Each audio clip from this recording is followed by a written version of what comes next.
Mornay, just going over to you on financing. Financing in the coal space has got to be a tough place to be. How have you experienced that to date? And looking forward, what do you think the future looks like for financing of coal assets? Yeah, James, you're right.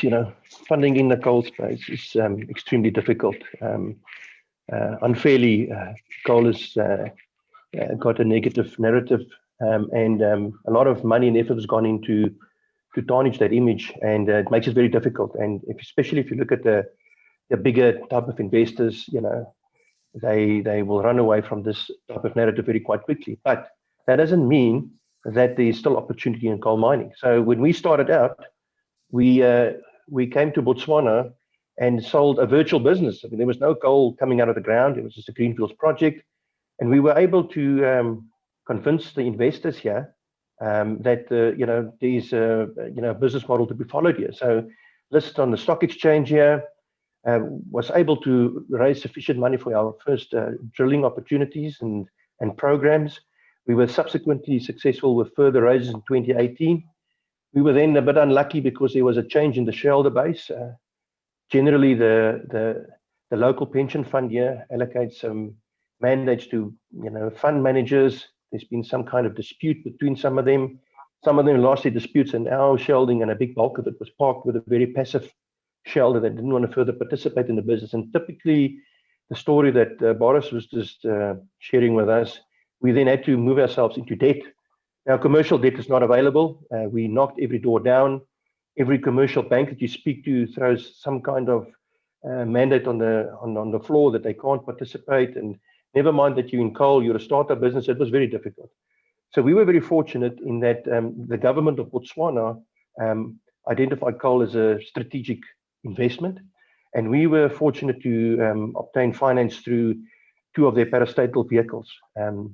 That's given us a lot of confidence that the government of Botswana wants to make this work. So we're very thankful for that. And since middle of 2018, we've been able to secure debt from these various sources. It's not an easy process to obtain the financing. There's various structures that you have to respect.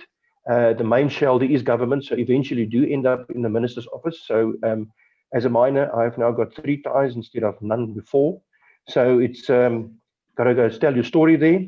But in terms of opportunities, we wanted to broaden our equity base. We looked at the AIM market in London to do a listing. We were quite far developed in that process. Unfortunately, we had Brexit that interfered. And then as soon as Brexit disappeared, we had COVID. So we're restarting that process. We're not going to go to AIM. We're going to try and do the London Stock Exchange, a standard main market. We believe as there's appetite in Oz, we believe there's also appetite in London in terms of commodities. We've heard that that's the case, and we're going to take it further than that. But in terms of the future view of financing coal, the normal sources of funding that was available 10 years ago to everybody else isn't available anymore. We know that the insurance company, the banks, all of them have come out and they made it very publicly clear that they're not going to support coal projects for whatever their reasons may be, and let's respect those.